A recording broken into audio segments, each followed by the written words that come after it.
Welcome to the Champions of Active Women podcast. In this podcast, we will interview individuals who have been successful within athletics and beyond. We hope that these interviews will encourage and inspire girls and women to be active for a lifetime, to reach their goals, and to break new barriers in sport and life. This podcast is brought to you by the Active Women's Health Initiative and the Sports Medicine Research Institute at the University of Kentucky. The mission of the Active Women's Health Initiative is to optimize health and promote physical activity and wellness for girls and women across the lifespan.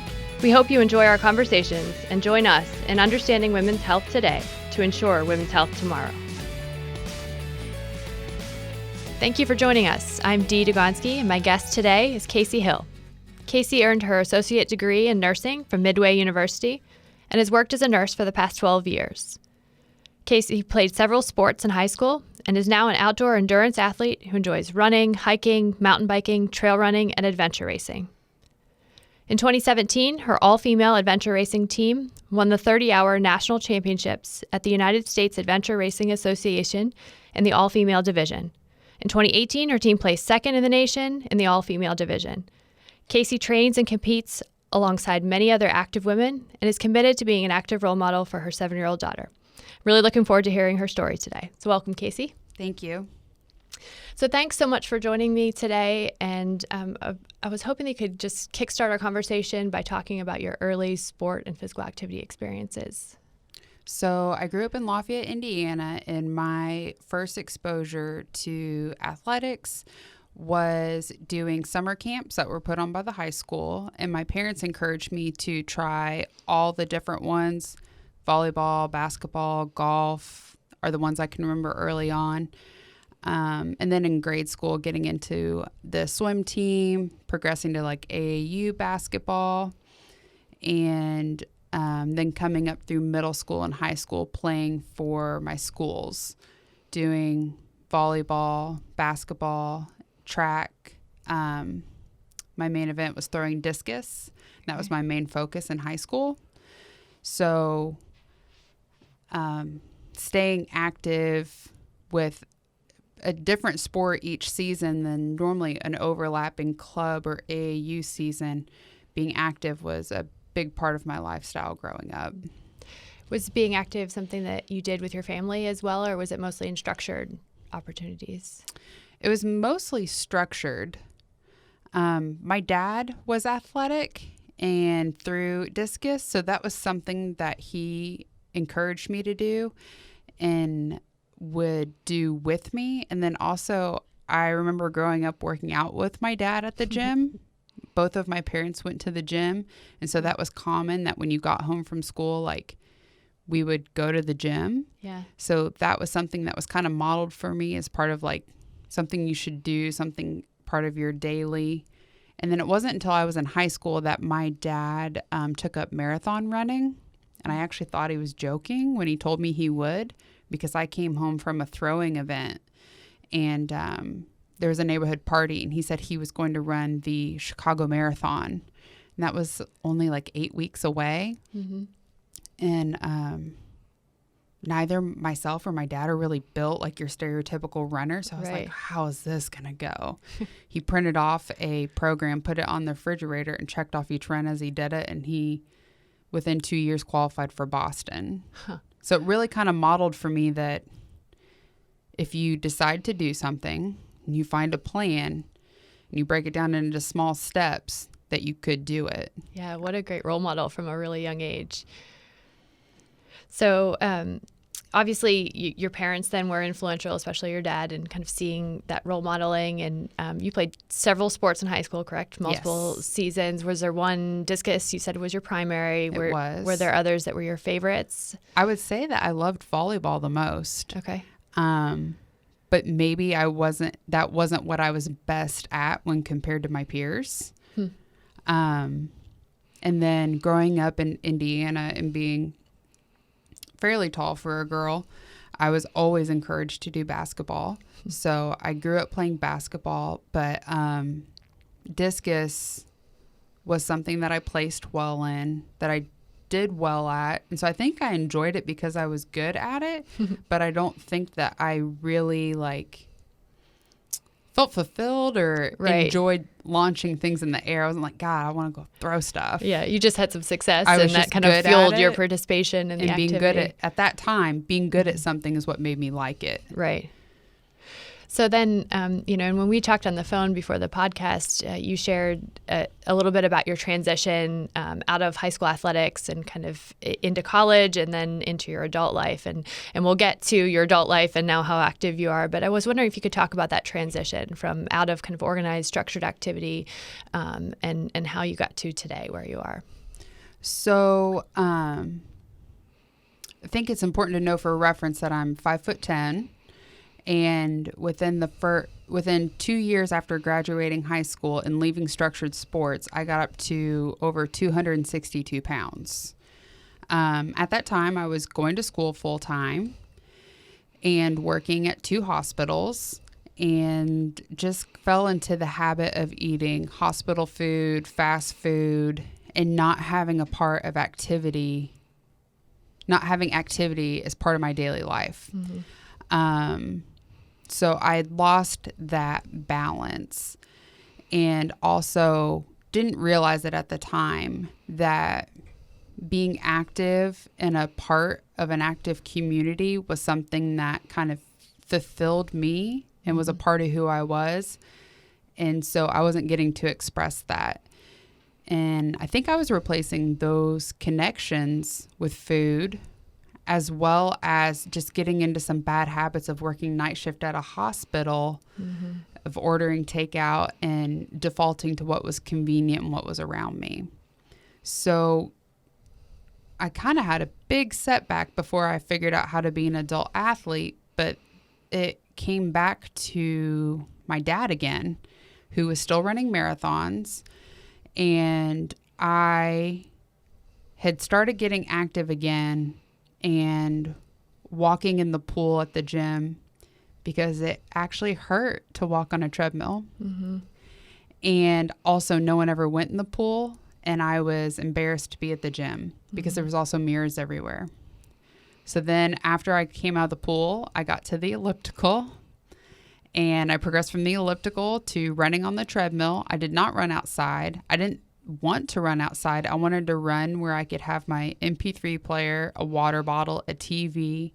So basically do the exercise, but be disconnected from it. Mm-hmm. It wasn't until I got up to like 7-mile runs that were slow, but I was doing them, that my dad had brought up that he would buy me running shoes if I registered for a half marathon, which is 13.1 miles outside. Mm-hmm. And I thought that was just outrageous. And I would do it for shoes. So I went 45 minutes away. I was in Lafayette, Indiana. I went to Carmel, Indiana, to an actual running store, got fitted for running shoes. And that really made me feel valued, made me really confident that I could run better. And I don't think the shoes actually had that much impact on my stride, but I think I just felt so encouraged and valued by that. Mm-hmm.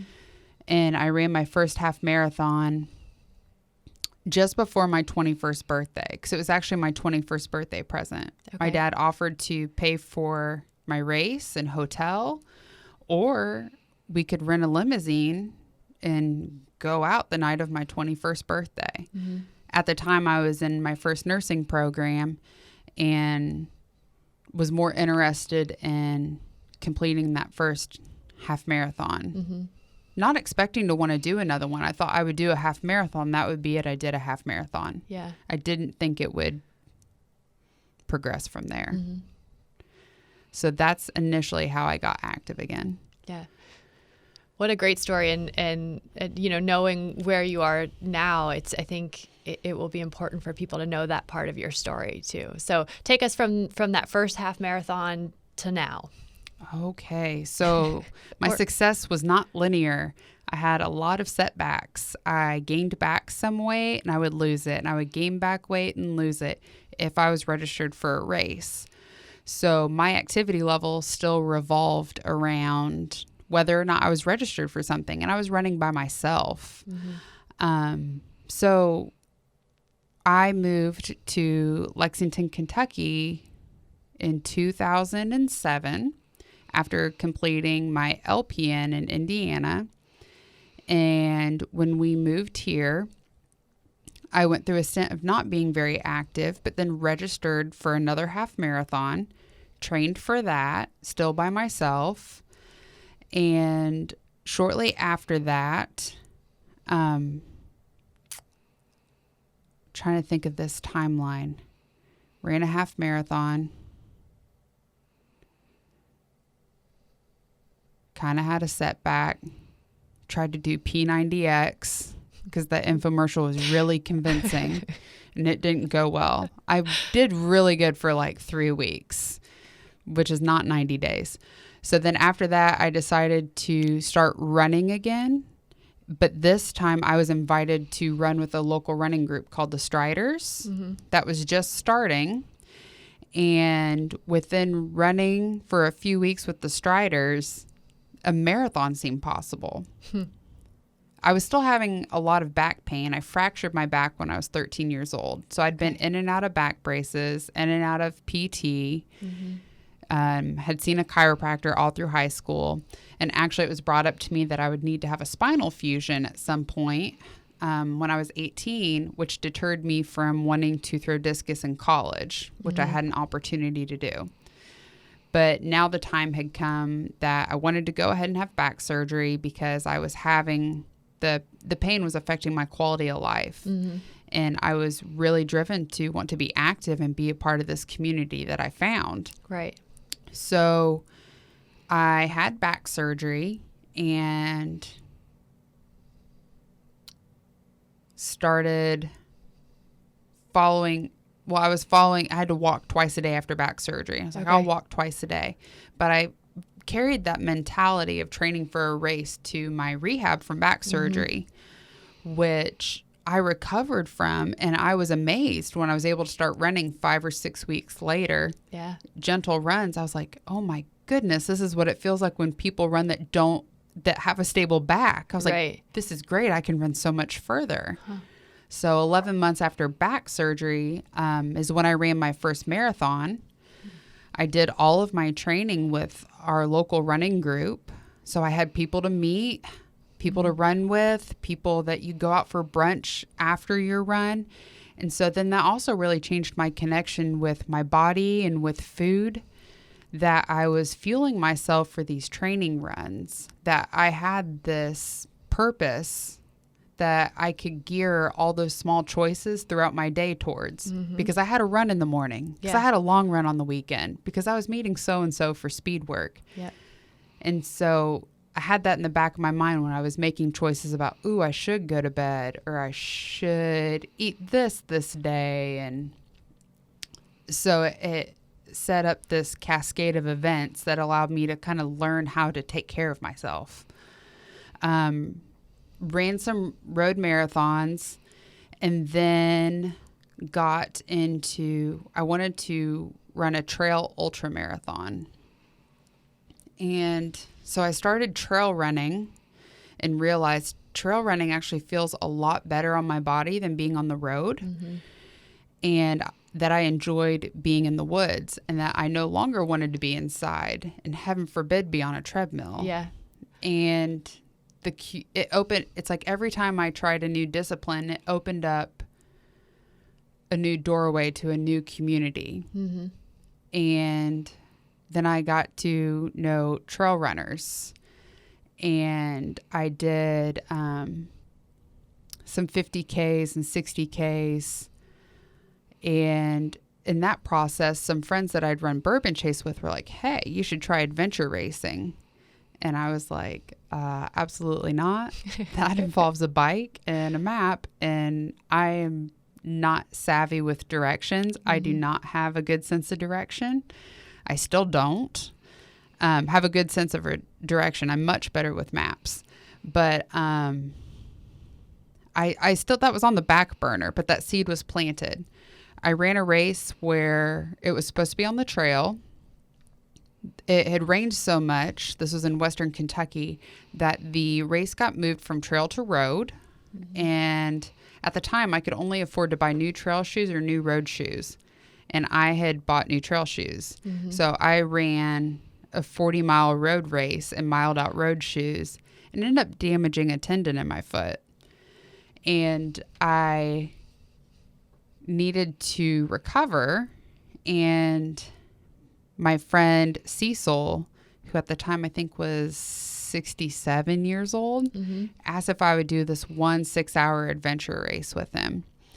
It was a part of a series of 3, but this was just a commitment to the one. I was like, I don't have a bike. He's like, I have a bike you can use. I was like, I don't have a boat. He's like, I have a boat. I was like, I don't even have a paddle. He's like, I got paddles. Took away all the barriers for you. He took away all barriers and really mentored me into adventure racing, which I feel like I'm lucky that I'm athletic. If you teach me, I can learn how to do something physically. But adventure racing was overcoming more mental barriers for me of not being in control. In road running, you're very much in control. You're watching your pace. In trail running, you're watching your pace, but there's a little bit more laxity to your strategy. Right. And you've realized I'm going to be open to trail conditions might be off. Adventure racing, the best way I can describe it is racing on a team of 3 people, which you can race solo or up to 4 people. But we'll use 3 for this example. And you show up to a state park. You're giving a topography map, which is a map that shows the contours of land features. And you can get to these checkpoints that are on the map by foot, by bike, or by boat. And you have to stay within 30 meters of your teammates at all times. So it's a team effort. It's not divide and conquer.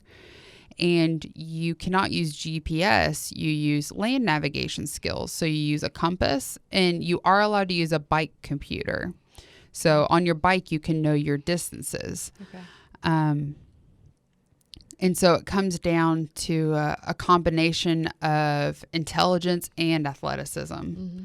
And then also you throw in team dynamics when you are racing on a team. And I feel like that was the greatest developmental leap as an adult I ever took, besides becoming a mother. Yeah. In between those marathons, I had a kid, by the way.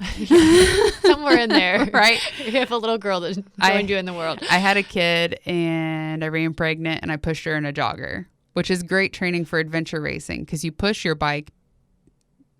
I almost wanted to say as much as you ride it. It depends on the race. Okay. But there are many times I've been pushing my bike, and I'm like, I've run with pushing a 2-year-old. I can definitely push my bike. This, right? Yes.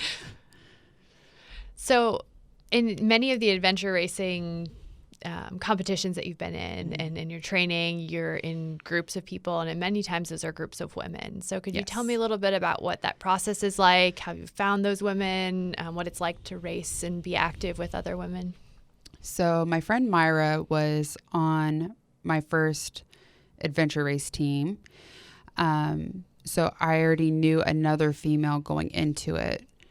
I met Karen Clark shortly after that and started racing with Karen in 2016. In 2016, in October, I had done nationals on a co-ed team. And on the drive home from Atlanta on the way home from Georgia to Kentucky, Flying Squirrel Adventures announced a scholarship for any all-female team that qualified for nationals in 2017. So that means you needed a team of 3 women that placed in the top 3 in their division at a qualifying race, which is fairly easy to do. Rarely are there ever all-female teams. Okay. So Myra and Karen and I had already done a race and qualified. And However, it didn't carry over to the next year's nationals. Okay. So the Facebook Messenger stuff was all lighting up, all the women trying to group and figure out who would race together. And Karen messaged me, and she is one of those people that if she asks me to do something, I'm just going to do it, because regardless of what it is, what the situations are, and it's been tested, if I do it with Karen, I'm going to have fun, and we've come out safe every time. It's been questionable at times, but it's ended up okay. Yeah. So Karen, myself, and our friend Bethany raced the FIG, which is an adventure race in Red River Gorge, to qualify for nationals for 2017, which was being held in the Poconos in Pennsylvania. And you can switch your team around as long as you have the original team captain, which was Karen. And so Karen, myself, and Jess Evans, who is a phenomenal human being, adventure racer, and inspiring woman. So to be on a team with Karen and Jess, I was just kind of had to fight back some like imposter syndrome. I was like, how do I get to do this? But I was excited to be out there with them. And we raced and we won our division. So we got to celebrate being the first winners of the all-female division. I think it's important to bring up that Flying Squirrel Adventures is Stephanie Ross, a female adventure racer, orienteer, advocate for getting women confident outside, that she created most of the adventure races in Central Kentucky. But other race directors are putting on those races now so that she can race them as well. Okay. But she's actually coming out of retirement and putting on an adventure race this August at Carter Caves for unbridled women.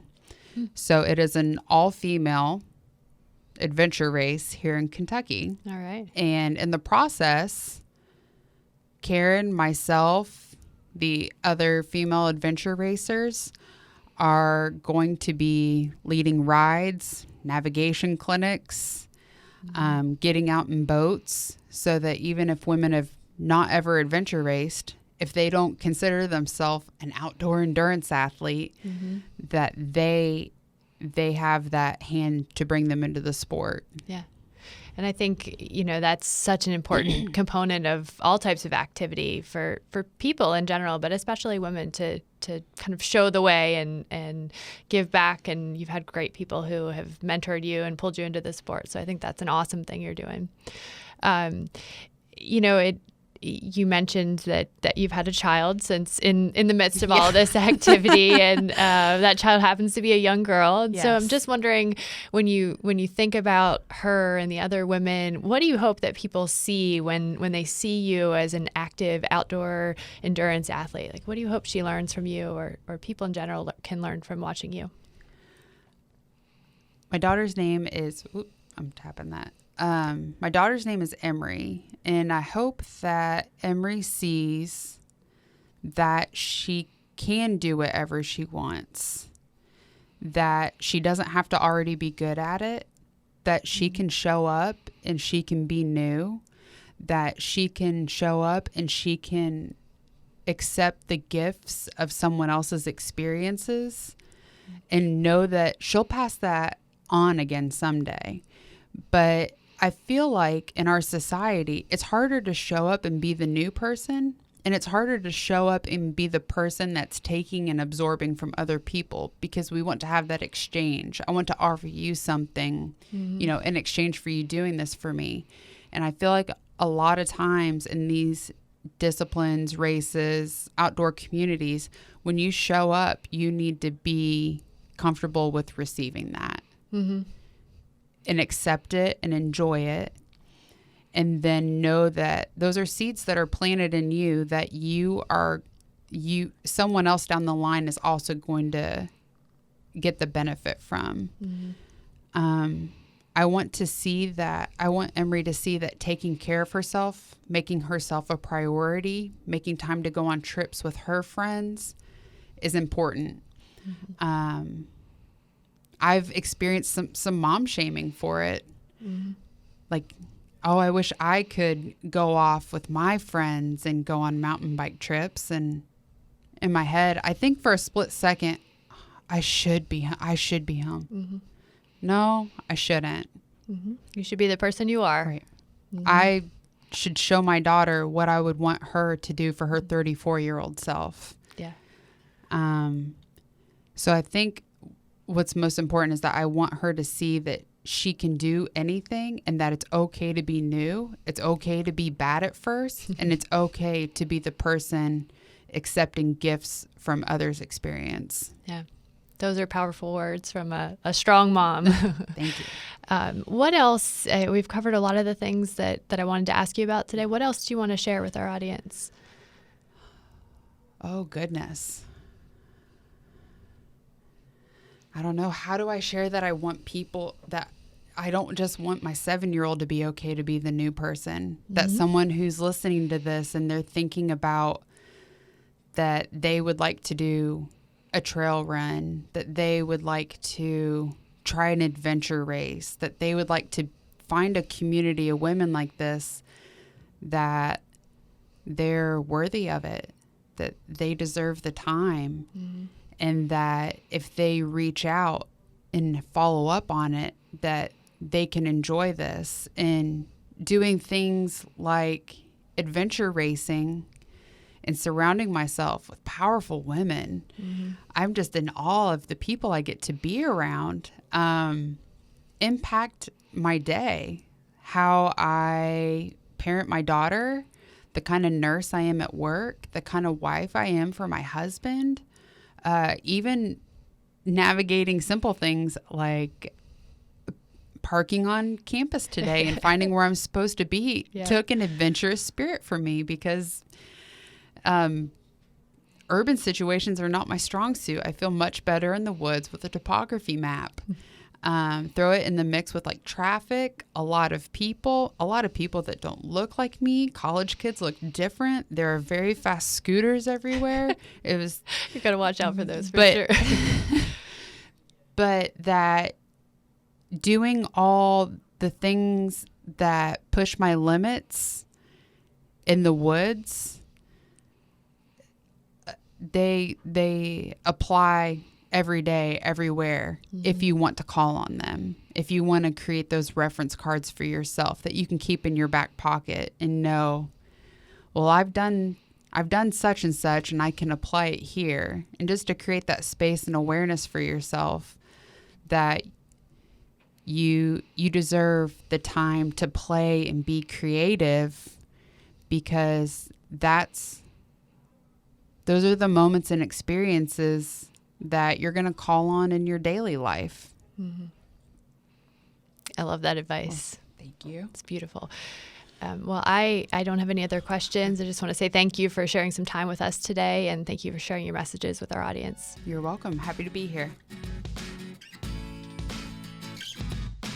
Thank you for listening to the Champions of Active Women podcast. This podcast is brought to you by the Active Women's Health Initiative and was produced by the Faculty Media Depot at the University of Kentucky. If you enjoyed this episode, you can listen and subscribe to all of our episodes wherever you find your podcasts. For up-to-date information about the Active Women's Health Initiative, you can find us on social media at UKAWHI. Thank you for supporting us as we work to promote health and physical activity among girls and women across the lifespan.